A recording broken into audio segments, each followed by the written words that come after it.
तो दोस्तों, आज की जो कहानी है, आज का जो प्रसंग है, बड़ा ही मोटिवेशनल है, बड़ा ही ज्ञानवर्धक है। आज हम आपके सामने तेनाली रामा की कहानी पेशकश कर रहे। इसी तरह आगे कहानी देखने के लिए हमारे चैनल को ज्यादा से ज्यादा सब्सक्राइब करें और ज्यादा से ज्यादा शेयर करें और हमारी इस वीडियो को लाइक जरूर करते जाएगा।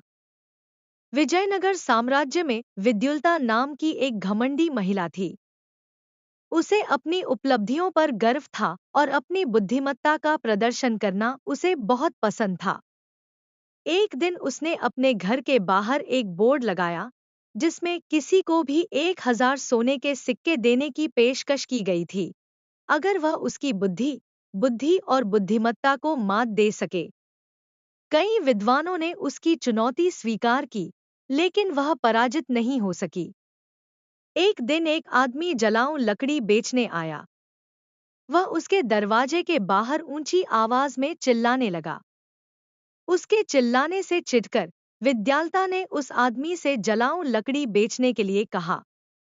उस आदमी ने कहा कि वह उसे मुट्ठी भर अनाज के बदले में अपनी जलाऊं लकड़ी बेच देगा। वह सहमत हो गई और उसने उसे जलाऊं लकड़ी पिछवाड़े में रखने के लिए कहा।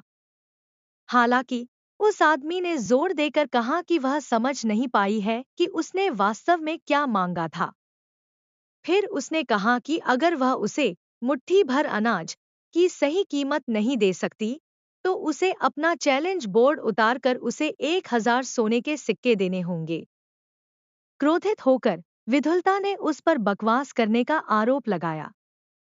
विक्रेता ने कहा कि यह बकवास नहीं है, और चूंकि वह उसकी कीमत नहीं समझ पाई है, इसलिए उसे हार मान लेनी चाहिए।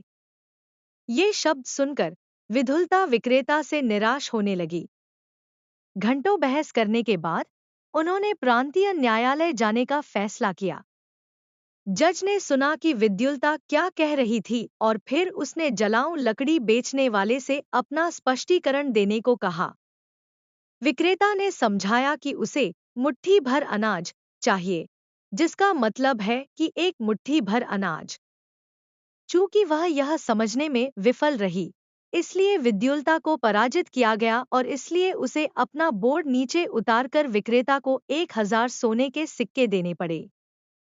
प्रभावित होकर न्यायाधीश सहमत हो गए और मामला सुलझ गया। जब विद्युल्ता ने अपना बोर्ड उतार दिया, तो उसने विक्रेता से पूछा कि वह वास्तव में कौन है। उसे संदेह था कि एक साधारण लकड़ी विक्रेता उससे बेहतर हो सकता है। अपना भेष उतारकर तेनाली रामन ने खुद को प्रकट किया। वह घमंडी और घमंडी विद्युल्ता को विनम्र होने का सबक सिखाना चाहता था। सबक सीखा।